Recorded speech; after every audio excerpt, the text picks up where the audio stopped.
Chers panafricains, chers Ivoiriens, vous n'êtes pas en dehors de la société. Vous savez tous que, en Côte d'Ivoire, nous sommes privés de nos libertés. Nous sommes privés de notre quotidien. Nous n'avons plus la parole.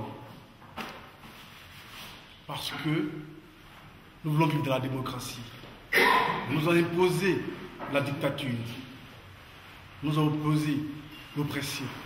Aujourd'hui, du nord au sud, nous n'avons presque plus de terre. Il s'est passé un combat à l'ouest. Il s'est passé aussi une manifestation au nord, à Touba, où aujourd'hui les gens du nord, pensant être à la faveur de celui qui est au pouvoir, son dictateur, ont été presque arrachés de leurs terres.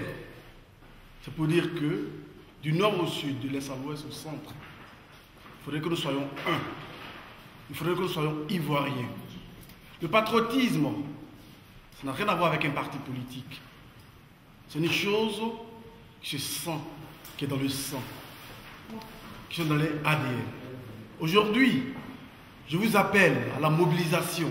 Il faudrait, et surtout, que nous soyons unis.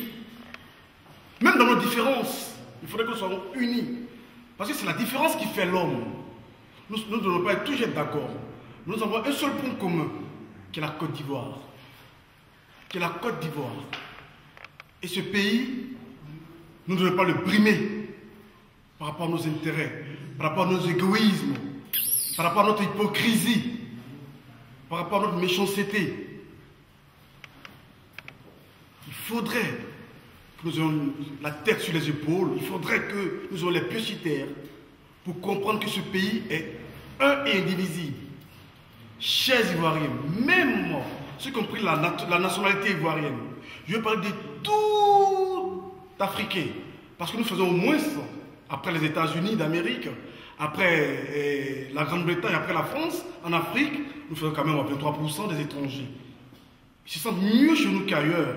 Il faudrait que, comme un seul homme, nous nous levons pour bannir l'oppression, pour bannir la dictature, pour bannir les crimes de sang. Aujourd'hui, la population pleure. Pourquoi? Parce que la pauvreté se sent, la pauvreté se touche en Côte d'Ivoire.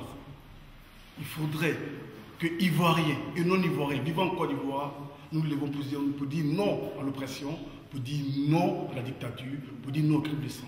Je vous remercie.